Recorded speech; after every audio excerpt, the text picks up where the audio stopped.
I'm gonna try to go extra quick so that we can get to the live demo because I think the product is pretty amazing. And um, Josh, that was our feedback from Colin. So we're gonna try to spend more time in the not in the code, but showing you the configuration and how the product works. We're gonna try to hurry through kind of the work, the build up um to that so that Josh has more time. And do you guys ask a lot of questions in the Q&A? Does your audience ask a lot of questions? Do they like to ask questions? It depends on the topic. So, Okay, well, we'll leave some time for Q&A, and then if we don't have time for, if there's no questions, we can ask the audience to ask the chat that we build a question about the Martin County Library and see if they can break it. okay, awesome. So I Okay. am I am going to share my screen so we can get started. Thank you everyone for I'm also admitting other people who are joining. So let me see.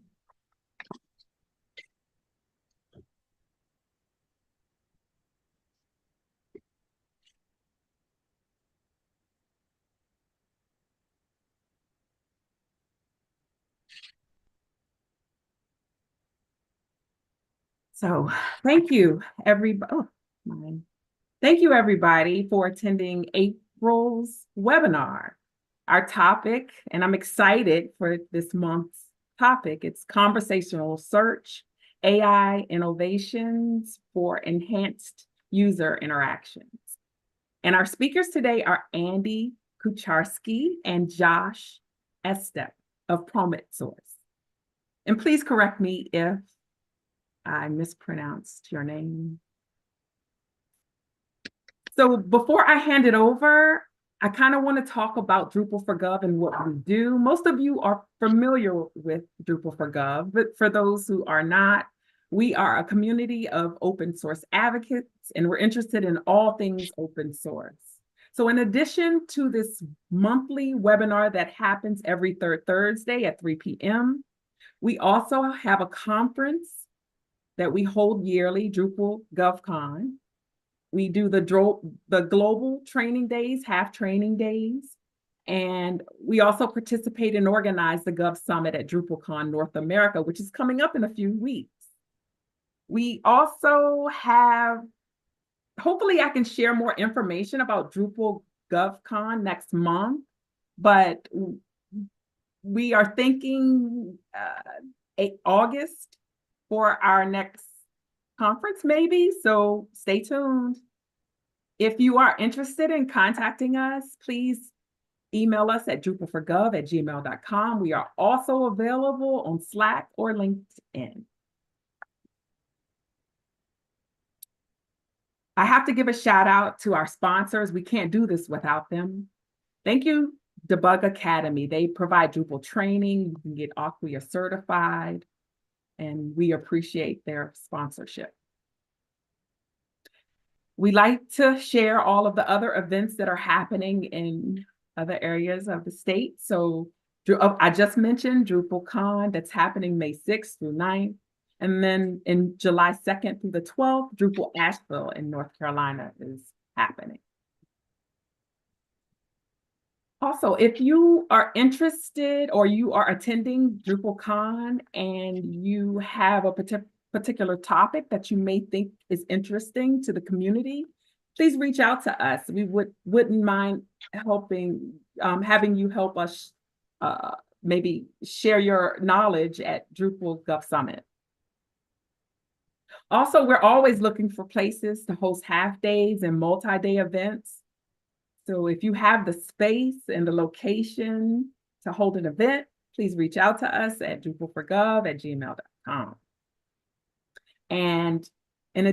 So if you miss a session, a webinar session, we currently are live streaming to YouTube, but all of our other past webinars are stored on YouTube. So check it out. It's a lot of good information you'll find there. And last but definitely not least, I'd like to introduce Andy Kucharski, president of ProMetSource, and Josh Espy, a senior Drupal developer at Chrome Source. So I'm going to stop. Welcome and thank you. Such a timely topic. So I'm going to stop sharing my screen and hand it over to you. Thank you so much. Very much. Very happy to be here and present to you all. Am I sharing? Do you see my screen? Yep. Wonderful.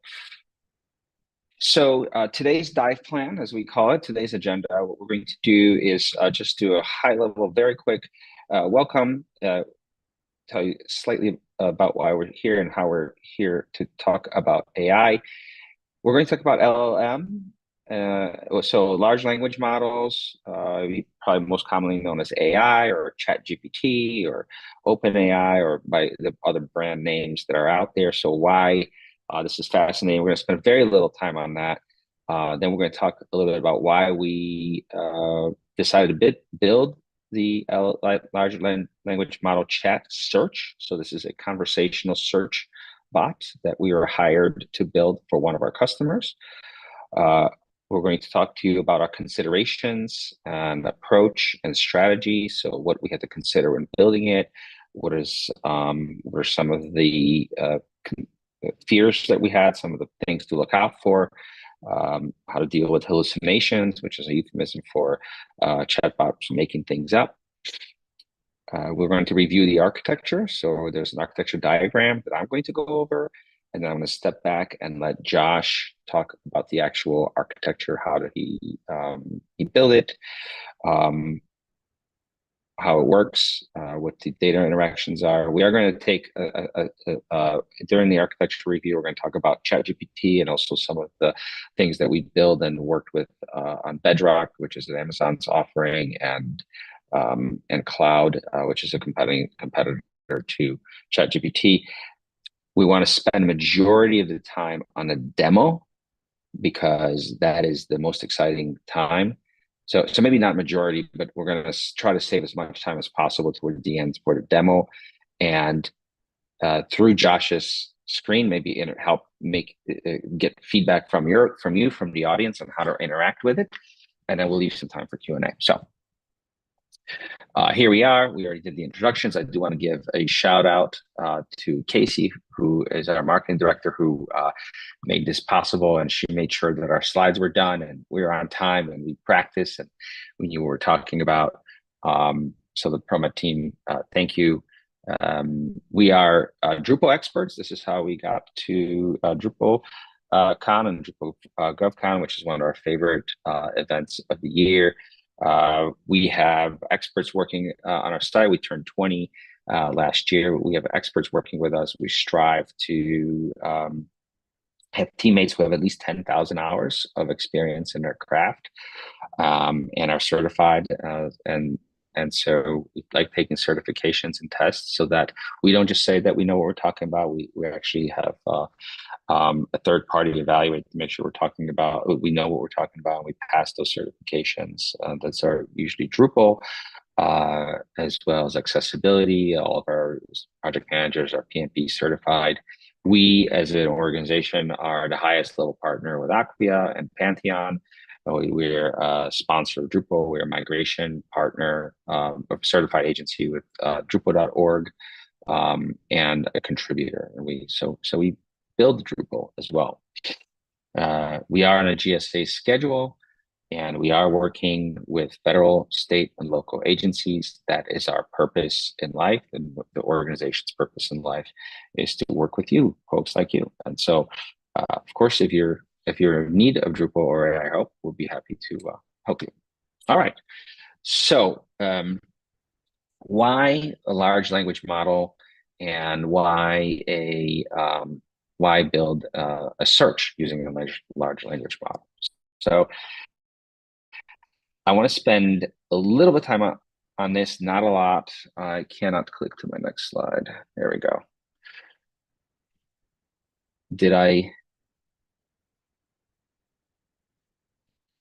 I'm sorry, I'm having a technical difficulty.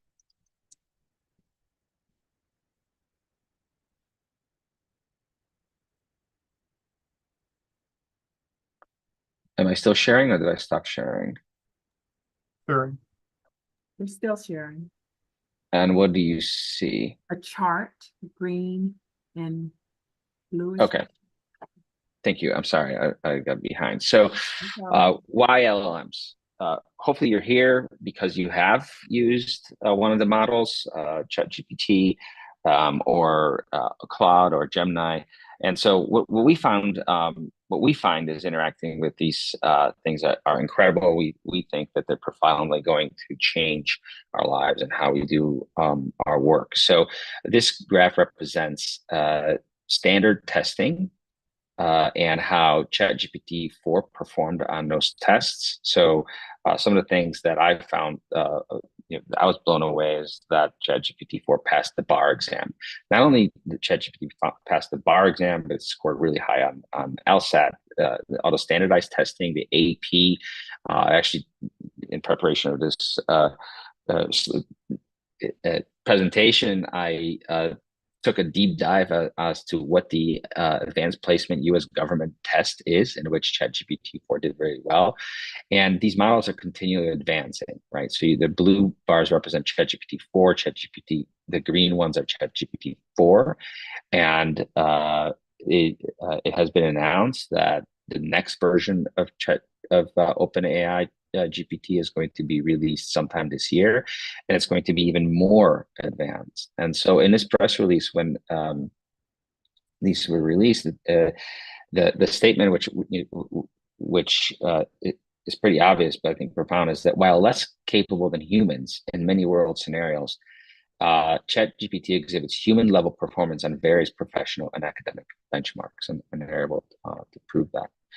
Of course, if you look at Anthropic, which released Cloud, Anthropic is a company that was started by co-founders of OpenAI. We're keeping an eye on this as well because this is a very advanced model as well.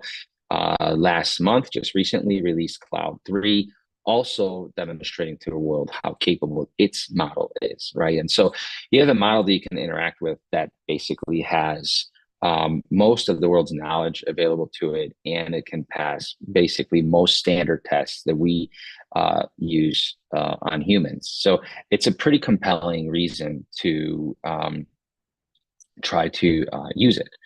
And so we've been wowed by this, as some of you have, and so we started our own journey and path as well. And so the first foray into this, we bought a product. It's Otter AI. It's essentially and it's present, and now Zoom offers these types of things, but basically it transcribes meetings and it understands them. You can ask questions. So we're a virtual company, not a virtual, but distributed. We're not in person.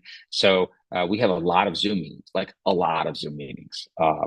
Unfortunately, it seems like so many, it's too many. And so what we use it for is to summarize what's happening with other areas of the company. Or we can go away for a week and quickly catch up on what was going on a client project or what was going on internally without having to attend all those meetings. We can get summaries, we can get action items. I can even ask it. This is a recording of our webinar preparation, and I asked Otter, "Is this going to be a good webinar?" And I got a really good answer. So I'm positive that you guys are going to enjoy this because our large language model based on our conversation model is going to be pretty interesting. We also started using an AI system in our Jira. So this is an example of a ticket that asks a developer to fix a image. We have a little button that we can press, and AI analytics will convert that ticket that says the image on this page is not stretching correctly or it's not running correctly. And it provides instructions to the developer on how to fix that ticket.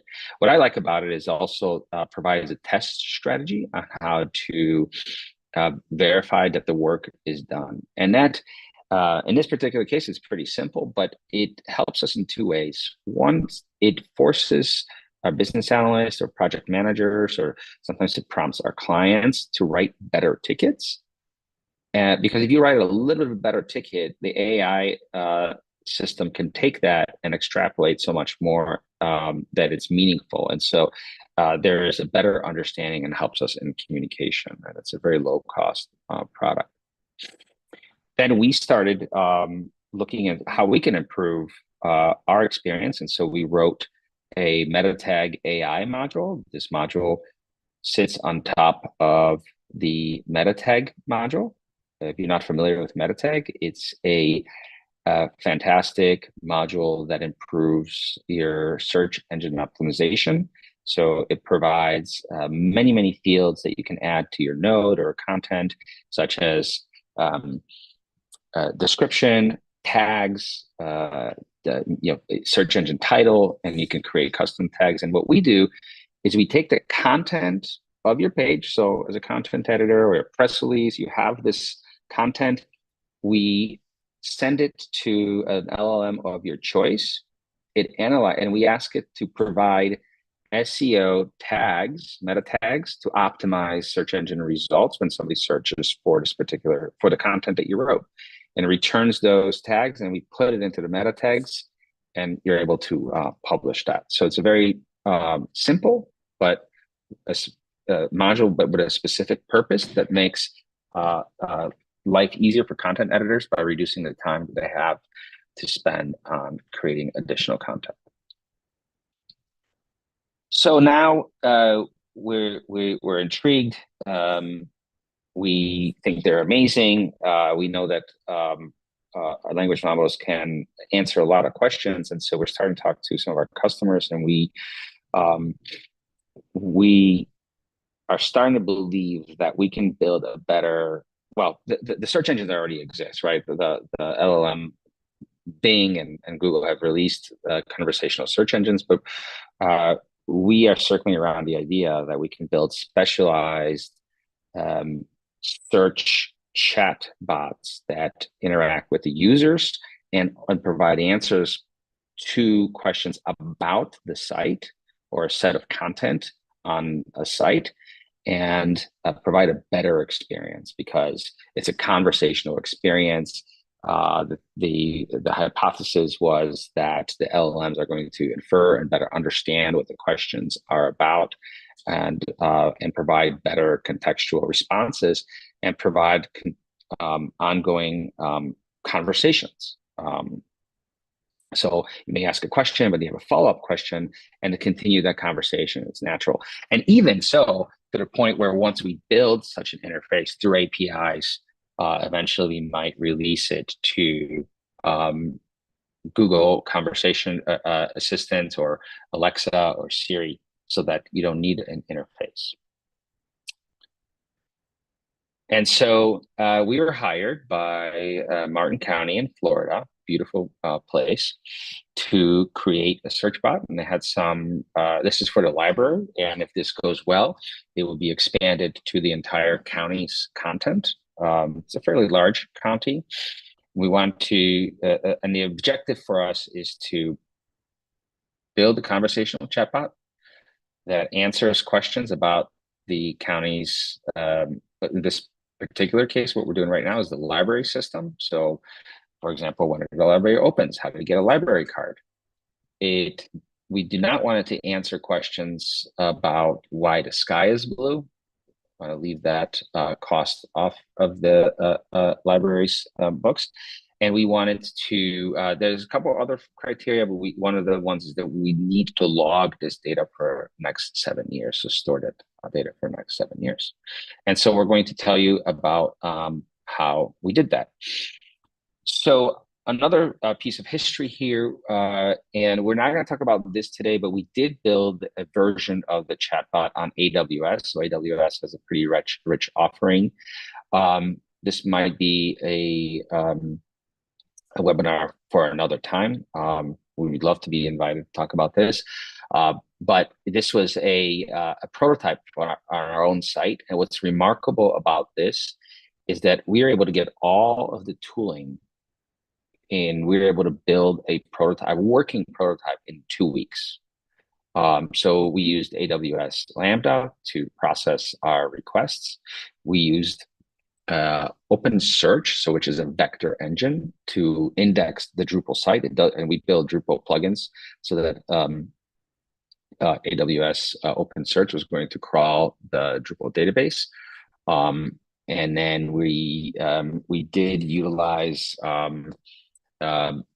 Anthropic Cloud, and we took the question, just like we are going to do in this case, and some of the information that we searched on the vector engine to get answers, and it worked pretty well.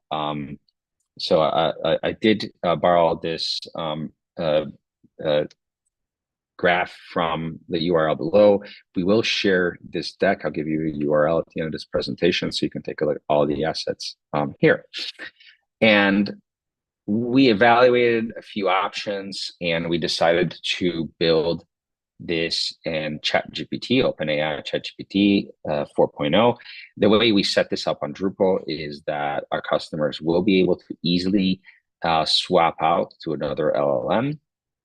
And so I'm going to talk about how this works right now at a high level, and then Josh will take it again at a much deeper detail. And so the way that our architecture is set up is that as a user, I will ask a question.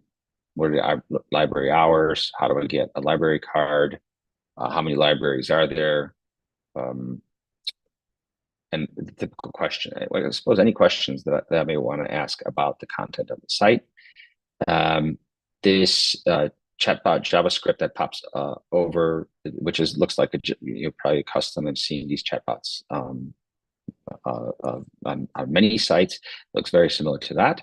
The first thing that we do with that question is we ask the LLM. So the user's asking this question, could be short or long. What are the keywords that we want to use to search the content of our website for the answer? So we get the key. So we send a question as it's asked in a chatbot to the LLM.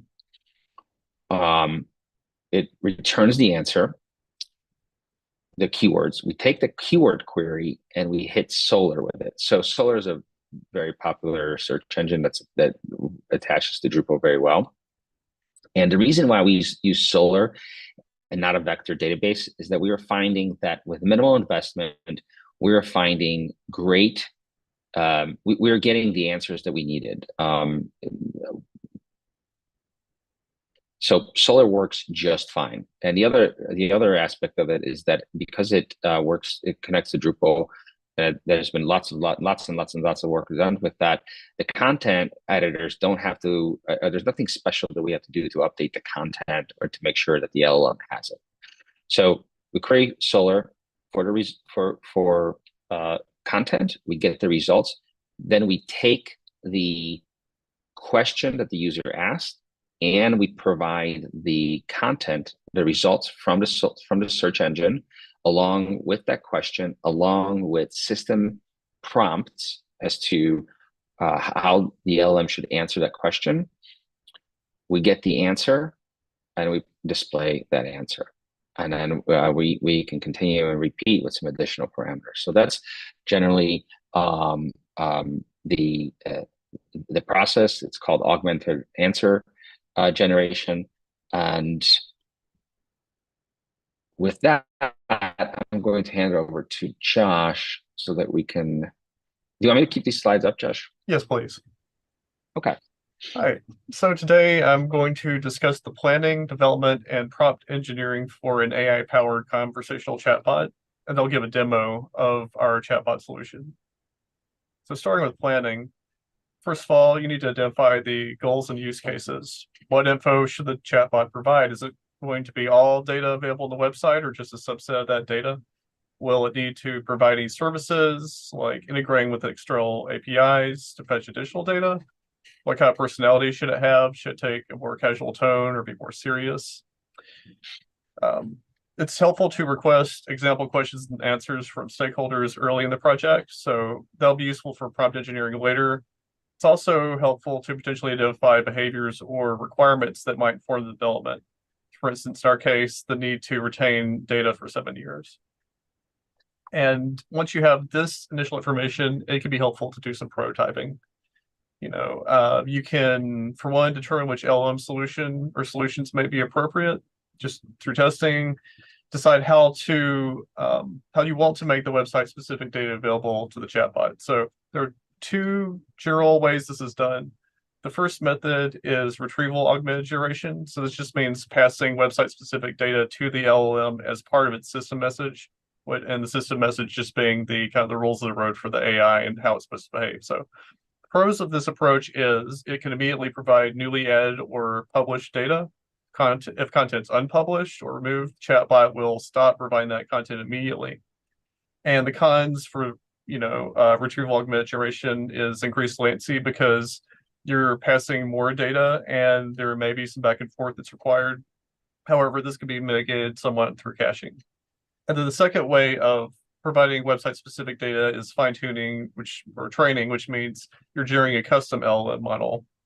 That is good because it has a lower latency, but it will take extra time to train. And if the training is automated, there's some complexity there, and there's a delay for urgent updates or changes that need to be applied. And you can potentially take a hybrid approach. We explored both of these in my testing. Using a fine-tuned model worked pretty good, but this is a library system, and we wanted to make sure the chatbot could accurately answer questions about library hours. And during my testing, it kept making mistakes, so we went with the retrieval augmented generation solution. So next slide, please. So talking about the development of a chatbot, I think queuing is a must for this. Some mechanism for handling multiple concurrent requests. This is good for ensuring you don't hit any rate limits with your LLM API. And it just generally ensures a predictable behavior. Also, temperature is another factor here. And we talk about temperature. Temperature is this thing that determines how random an LLM's response is. If you set a high temperature, it can be pretty chaotic. If you set a low temperature, it answers more the same. So I think a best practice here would be setting a temperature of 0, and that means you'll always get the same response. It makes it deterministic. So it helps with testing, regression testing. It helps with troubleshooting. So if an issue is reported in the midst of a conversation, maybe gives a wrong answer, you can perfectly reproduce that conversation to better resolve that issue. There will need to be some safeguards. So there should be a mechanism for handling inappropriate user input. Our approach was to use OpenAI's moderation endpoint, and this determines if the user's input breaks OpenAI's terms of use. So this serves a few purposes. It ensures our API key won't get flagged for improper use. It helps to give a way to flag if a particular IP is generating a lot of inappropriate messages. And if there is inappropriate use, it saves time on the using GPT-4 Turbo to do fancier language processing when the moderation endpoint can kind of handle it.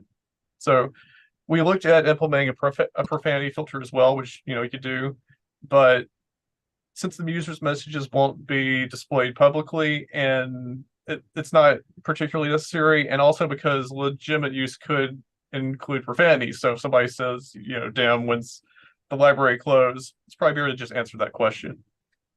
And then another facet of safeguarding is an appropriate volume of use. So there should be a mechanism for identifying excessive volume of use and either, let the user know they've hit that volume or maybe throttle its responses. This could be something done at the hosting level, or it could be done within Drupal. But the main thing is to just make sure there's not excessive number of messages. Users, you would expect, maybe to chat for a few minutes, but if somebody's talking to it all day long, that's going to incur extra costs with the API. It's going to increase latency for other more legitimate users, so there needs to be some limitation there. Another facet is you need to be able to support extended conversations. So it's important to add a mechanism for that, for compressing conversations. It's because large language models they are stateless and have no memory. So they have to be sent the entire conversation with each message to be able to have that context to generate response. And also each model has a limit to how much content it can provide at the same time. So, as the conversation gets longer, it has to be compressed to ensure this limit isn't reached. And also, compression reduces the latency because it takes longer to respond with a larger conversation being sent. Now, when compressing conversation, I've found it's good to leave the first few messages and the last few messages uncompressed just to help ensure you have the last context and the beginning of the context. But for the middle bit, I've been using what I'm calling the utility model, in this case, GPT 3.5 Turbo, to do compression. So that way, even if you have a 30 message conversation, the AI is only seeing something like 8 messages. So it works a lot better. And that leads to the use of a less complex model. So you can use it for conversation compression. You can use it for identifying keywords to fetch website-specific data, any kind of tasks like that. Generating a message saying the AI doesn't know, but still keeping the context of the conversation in mind.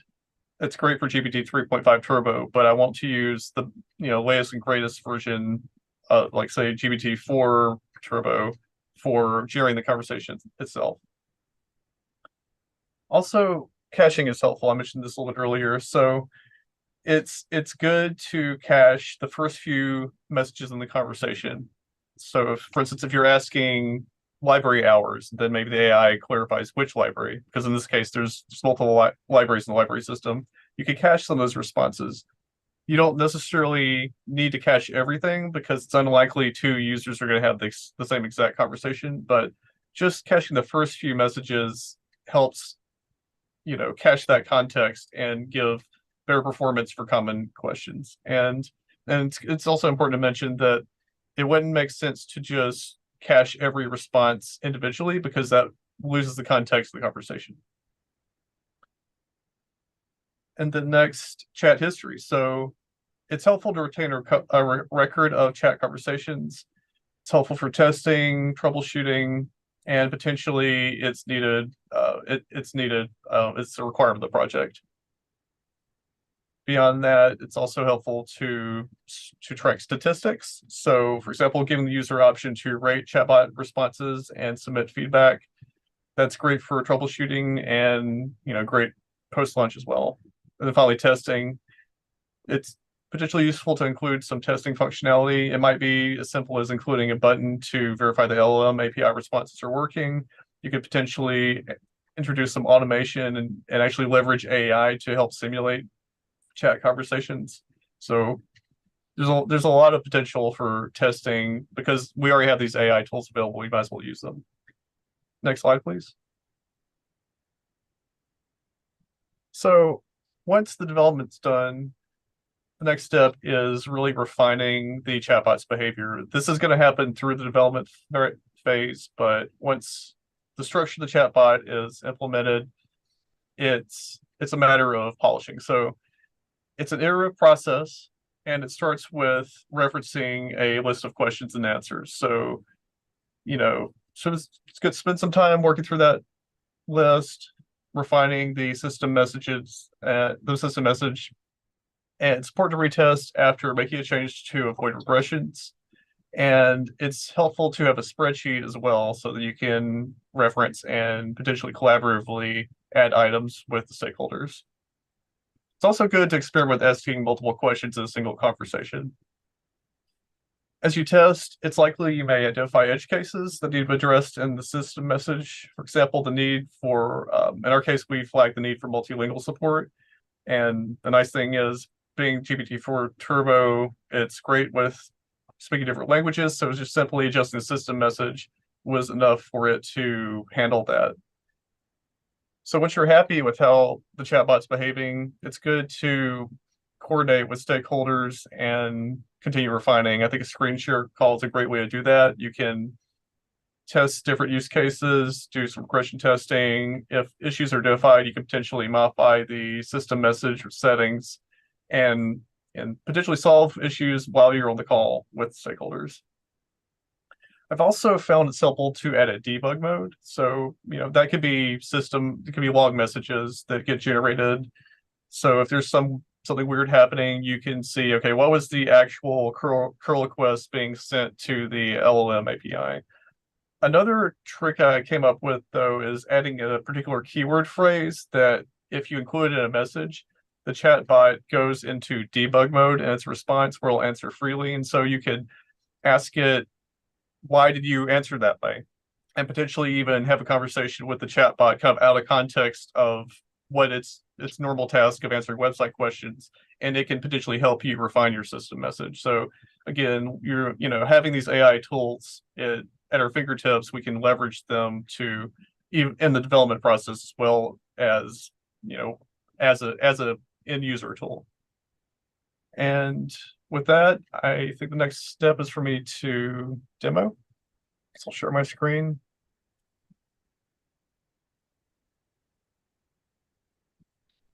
So first I want to talk about conversational chat. So it's nice if you could ask a question like, where are the library hours?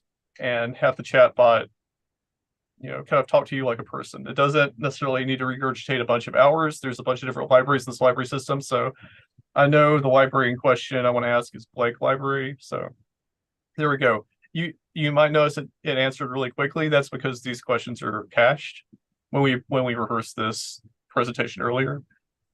But the next questions won't be cached because it only caches the first few. So another facet of this is website specific information. So if I say, do you know about Batman?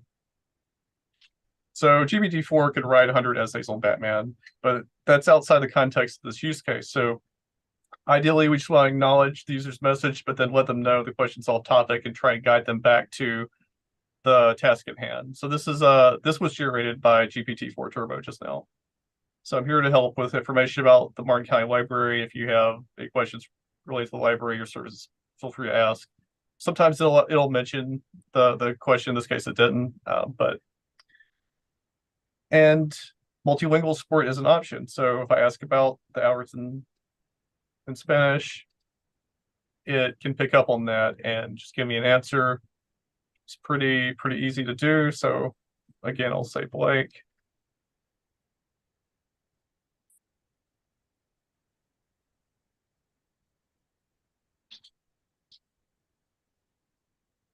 And as you may have noticed, it took a little longer because this wasn't cached. And then I'll ask another question. So how do I get a library card? This will probably take a little bit longer just because it tends to give a longer answer for this question.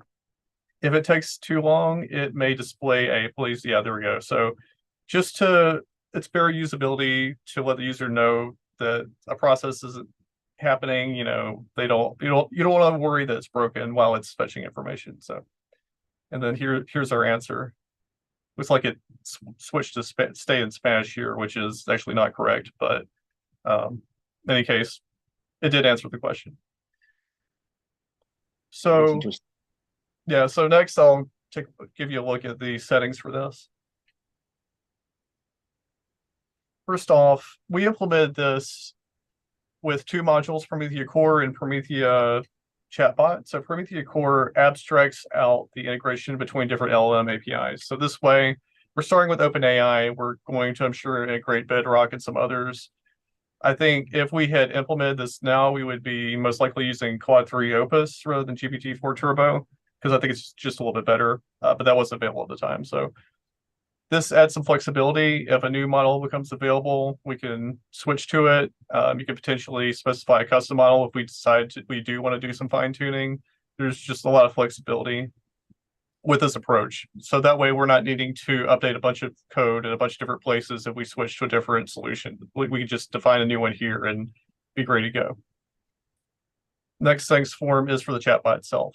So this solution can support multiple chatbots per site. You can define additional ones. Currently, we just have one defined. So some kind of self-explanatory text fields, intro text, the chatbot's title, an initial intro message, the message displayed when there's a delay and how long you should wait before that delay happens, some conversation starters. So these are just buttons you saw at the beginning.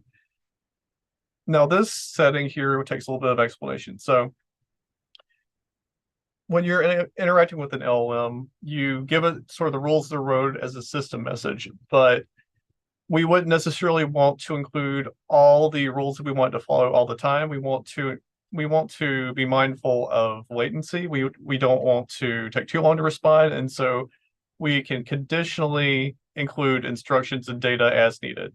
So this first example is library hours. Now, this data is available on the website, but it's pretty important to get it right. And furthermore, we want the chatbot to ask the user which libraries hours they need rather than just giving them a wall of hours. So, and I also include instruction here to list them in an order list, like bullet list.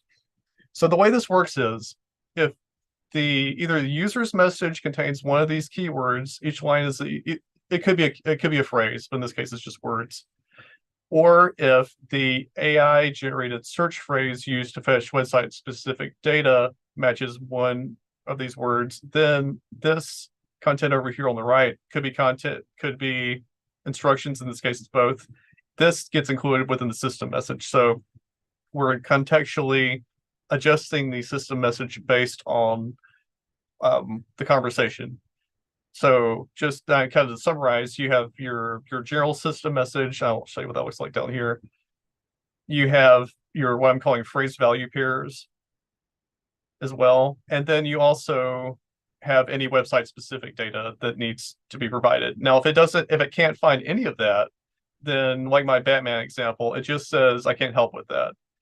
If I didn't do that, if I didn't limit it, then it would be very tempted to give a longer response and maybe make some assumptions that may or may not be true about the library system and what Batman related, content is available there. So let's say another example here is a study room. So if a user asks about a study room, and they might use different terminology, but if the AI-based search phrase picks up on this, then it will follow this direction and give them this link. And then here's the system message. This is kind of usual for LLM-based integrations. You're a library assistant, AI chatbot dedicated to providing information about the Martin County library system. Please assist users with inquiries related to this library system only. If they ask about something off topic, politely let them know you can't help. This is something we've refined a bit. I'm sure we'll refine it more. This last bit is pretty important. So your source of truth is the system message.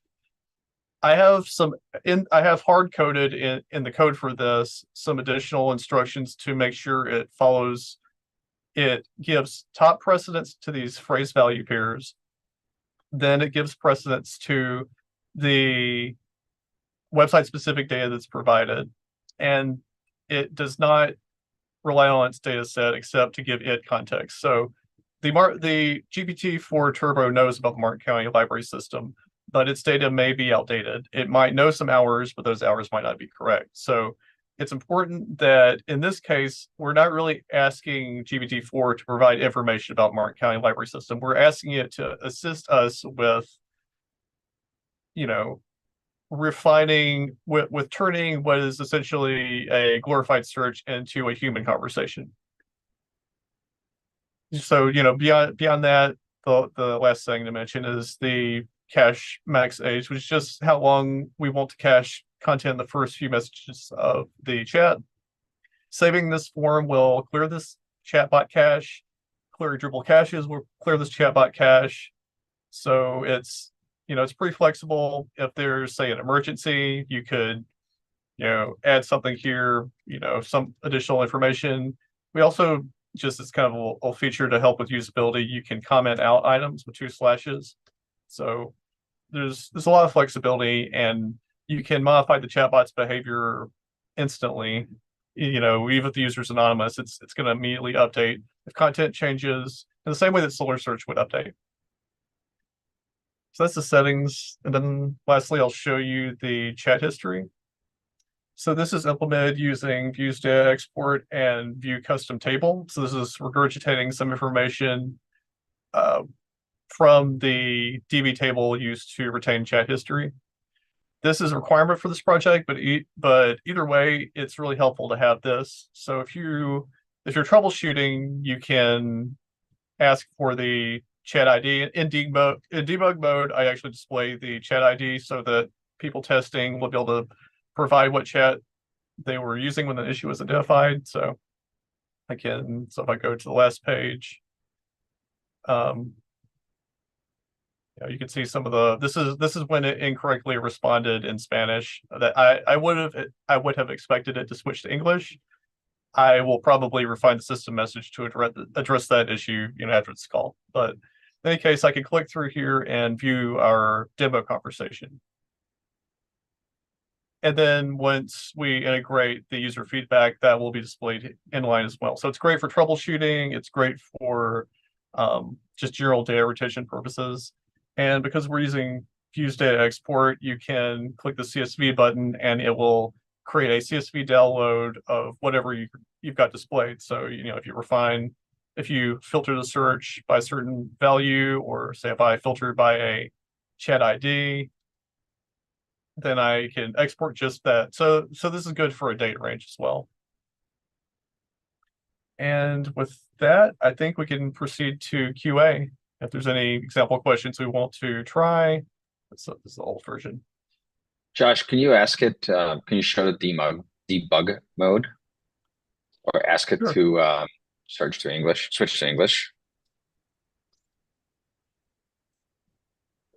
Sure. English, and I'll probably have this field break into 2 lines later on. This is a new UI. Please switch to English and explain why you answered that last question in Spanish when it was asked in English.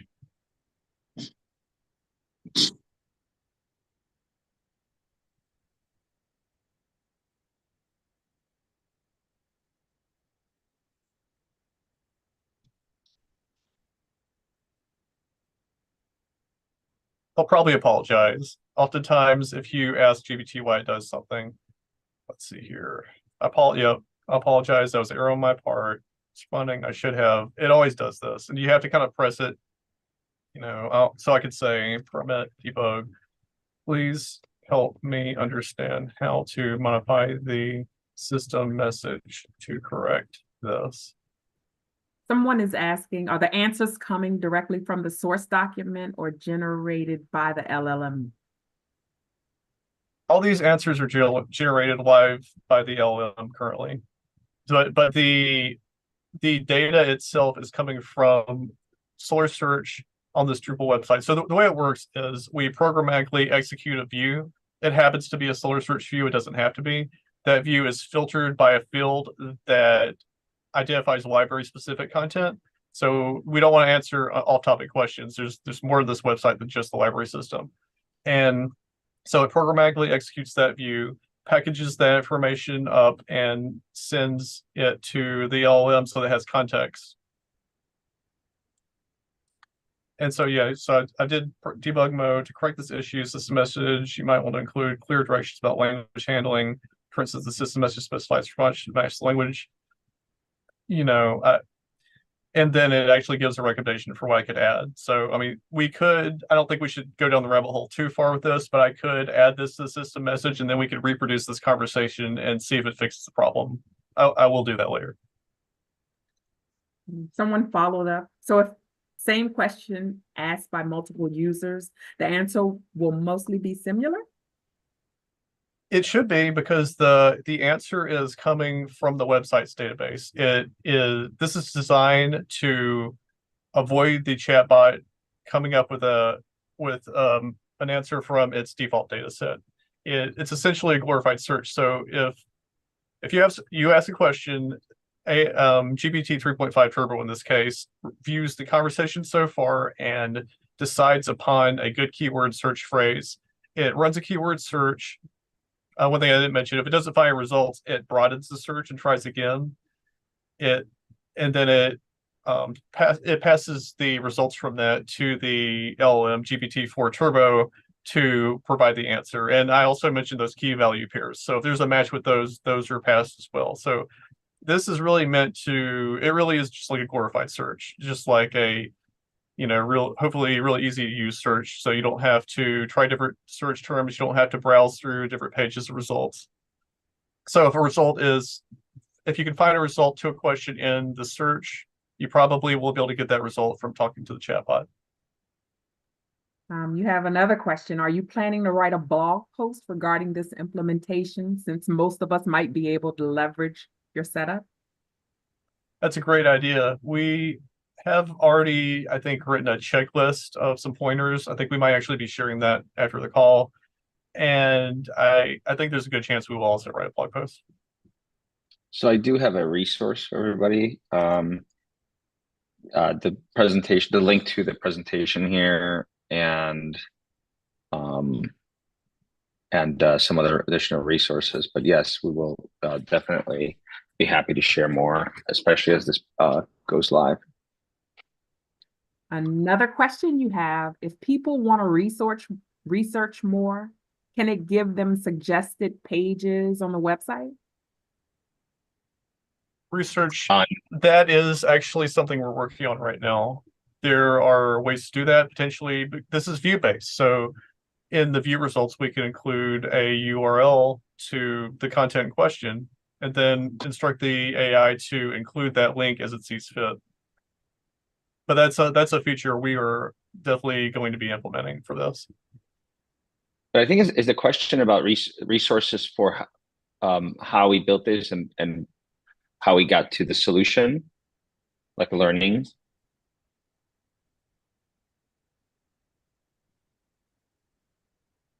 Okay, we can answer that. Yeah, Josh answered it. It was Josh's answer was what I was looking for. Thanks. Okay, the next question is: the Solar view only available for the authenticated users? No, this is for anonymous users. The way it works is, well, I mean, that's a little bit off topic, but yeah, the answer is it's for anonymous users. It can be for authenticated users as well.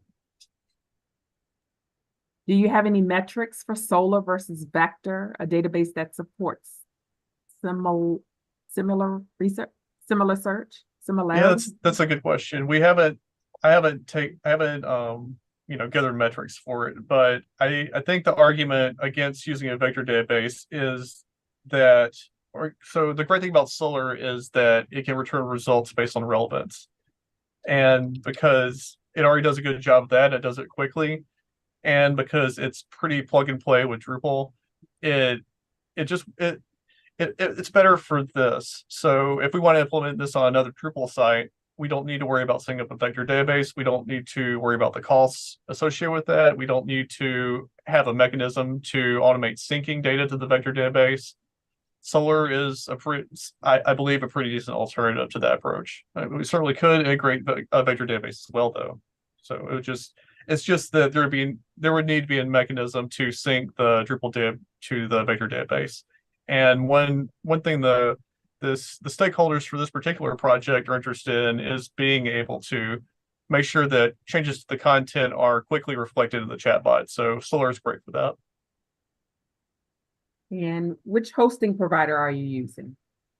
This is Pantheon, but it wouldn't really matter. It could be Acquia, it could be Platform.sh, and it doesn't have to be Solar. It could just be a Drupal database view. But if it is a Drupal database view, we'd certainly want to make sure that view is using caching, and we'd want to test to make sure it's not too slow in returning results. How many contributed modules did you use? Was it 2 modules? Just 2 modules: views data export and view custom table. Hi, Tim. You referenced modules you are using, but I didn't find those modules on Drupal.org or elsewhere. Are those going to be published, or were they specific to this project customer? Those should be available. Here's views data export. I'll just drop that in the chat real quick. And then view custom table. There you go. And I'll provide links on the page to the page I put in the links above, Drupal4Gov 2024 on promotesource.com. I'll add those links on that page. Another question. Can you cover again how solar impacts how the LLM responds? Because solar is really quick in responding, it means that it takes, so the first step is that the LLM identifies a search phrase to send to solar. Once that's done, the next step is running the solar search, in this case programmatically executing a view that is using solar. Because solar is really quick, that doesn't take very long. If there is a few seconds delay, that would be suboptimal. So solar, the main benefit is, one, it responds really quickly, and two, it is able to sort its results based on relevance. And how are you blocking bad words in chatbots? So in this case, we aren't necessarily blocking bad words. We are using an endpoint that OpenAI provides called moderation. The moderation endpoint will take any text you provide it, and for one, it gives you a list of numeric responses based on different topics like hate speech, violence, some other things. But it also has a field called flag. And if that returns a value of think 1, that means that OpenAI would reject that response, and it breaks their terms of use. So the first thing we do when a user asks a question is we send that question without any context just to that moderation endpoint. And if it's flagged, then I'll just show you. So I will, this is an example that OpenAI provides. I will kill them. So it will probably say, I can't answer that.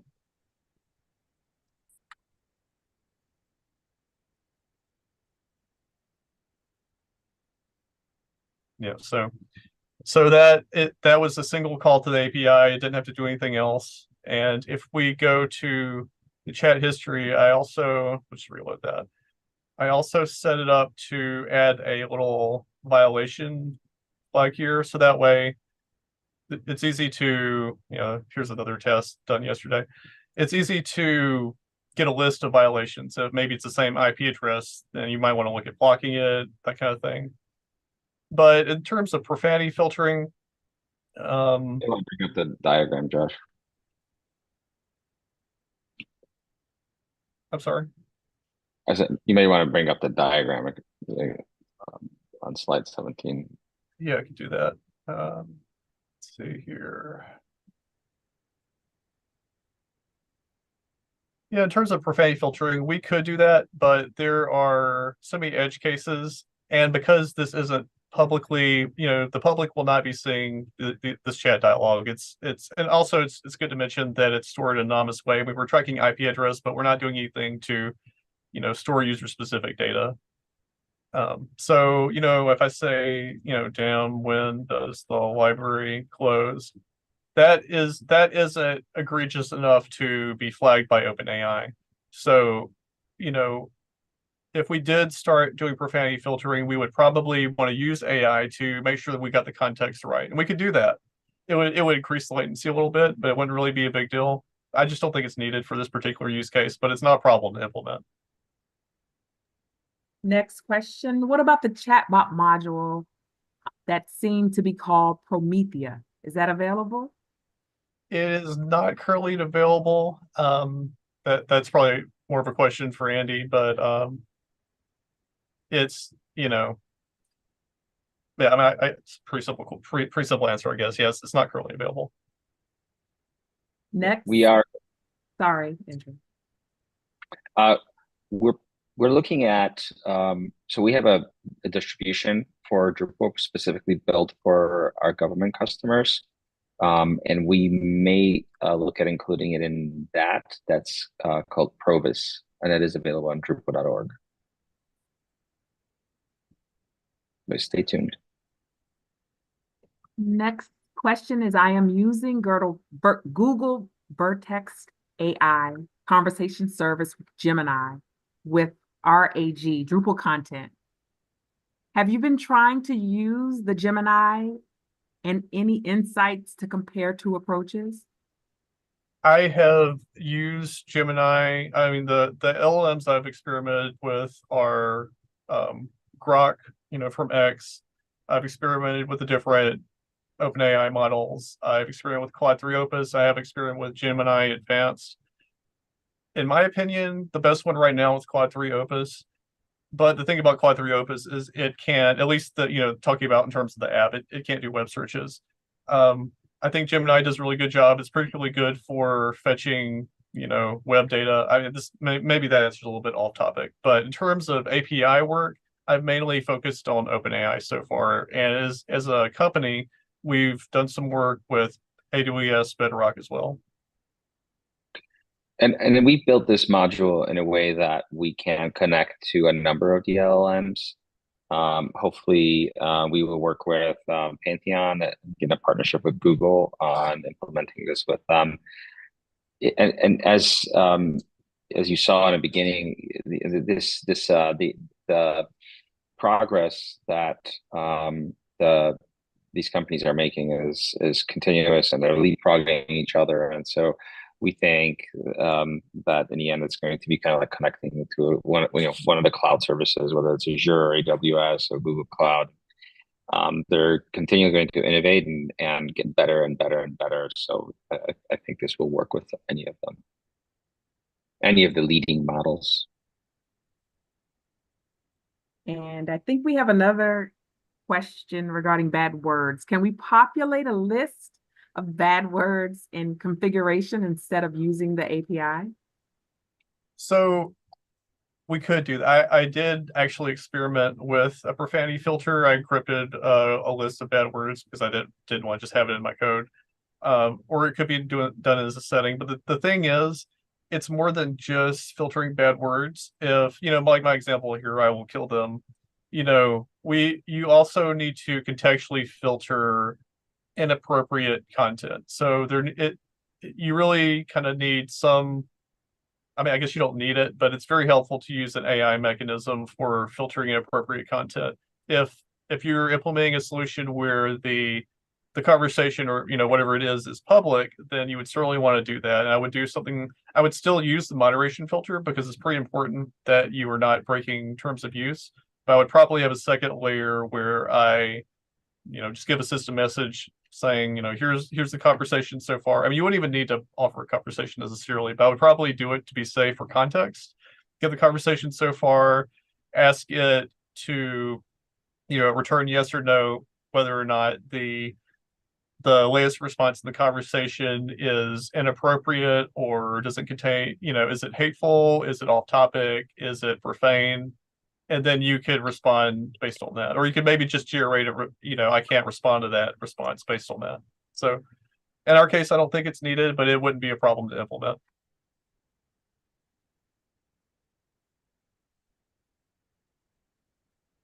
I think the steady stream of questions have ended. Oh, we have one more. Does the library have a children's story time? What other services do you have for children? Oh, just let me ask a question. Yeah. I don't know if is that a question to I could ask it. That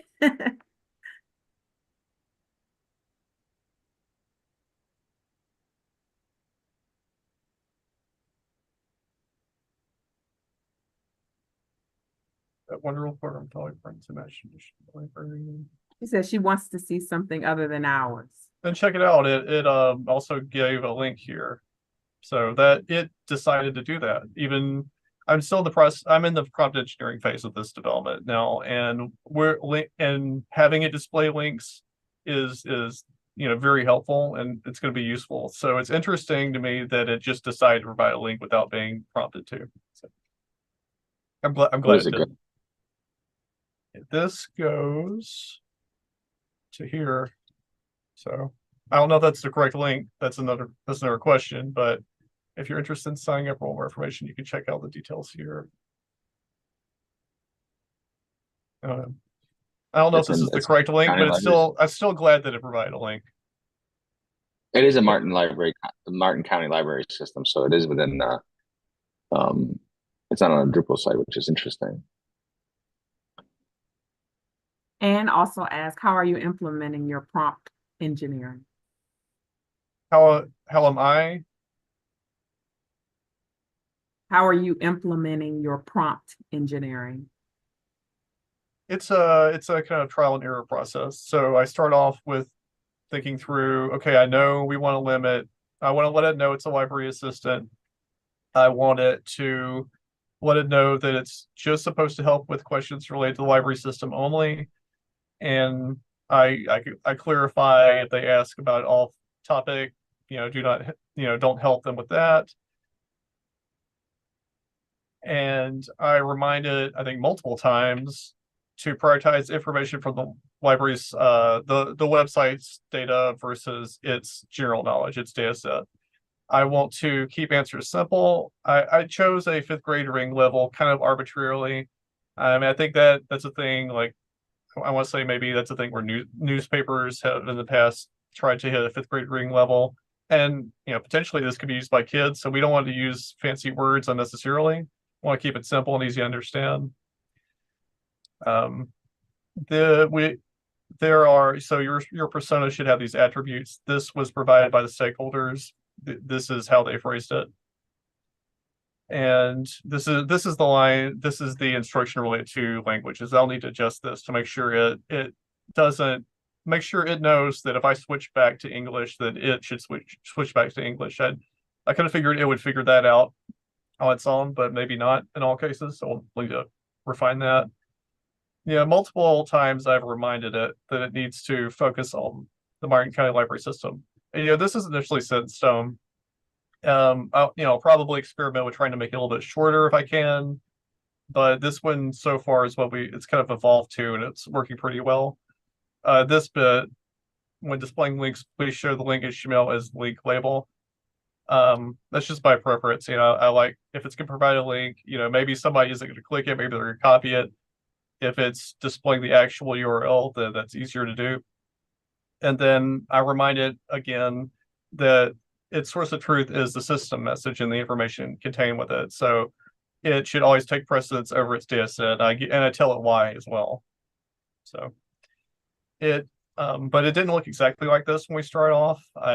It has just evolved over time. If we find edge cases or find issues where it's not answering questions correctly, for example, when we first, I think we were on a Zoom call with the stakeholders and somebody mentioned Spanish, and I was like, well, it definitely can, let's try it out. But it didn't, it refused to at first. It just made a judgment call that wasn't ideal. So on that same call, we added the line about Spanish or, about different languages. And it could also do Japanese, by the way. We tested that and many other languages, but it fixed it.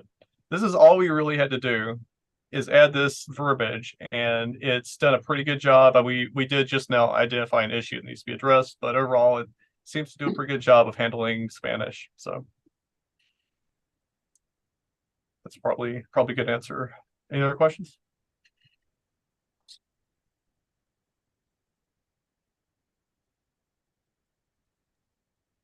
Well, thank you again for the presentation. It was definitely an excellent one. We got a lot of questions and we went over by 7 minutes. So I definitely hope that you return and share more information. We'll be happy to do so, and please check out all these links are available on Drupal4Gov 2024 on our website. Casey provided those links, and we'd be very happy to talk to you again about our Bedrock implementation or any other AI topic that relates to Drupal. Awesome. Thank you, Prompt Source, and thank you for all of the attendees. And I hope to see you again next month. Take care, everybody. Bye-bye.